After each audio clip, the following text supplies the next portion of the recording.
রাজনীতি করতে গেলে রাজনীতি নেতাদের স্থানীয়ভাবে একটা উঠা বসার জন্য ক্লাব লাগে। আর যে রাজনীতি নেতারা লোভী প্রকৃতির, তাদের কোনো ক্লাব নয়।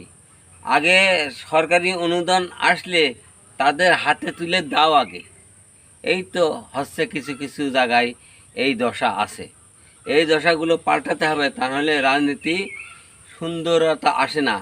জনগণের সম্পদ যদি সব নিজেরাই খেয়ে নেওয়া হয়, তাহলে তাহলে রাজনীতি কি হলো? রাজনীতি কোনো রাজার নীতি হলো?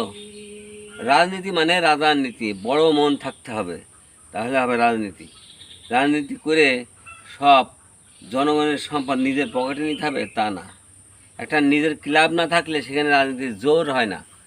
রাজনীতি জোর হতে গেলে নিজস্ব রাজনীতি নেতাদের একটা ক্লাব অবশ্যই লাগে।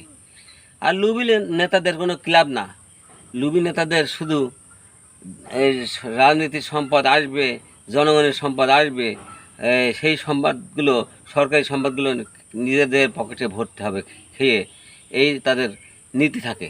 এই নীতি করলে রাজনীতি হয় না। রাজনীতি করতে গেলে অনেক বড় মন লাগে, উচ্চ মন লাগে, তাহলে হয় রাজনীতি।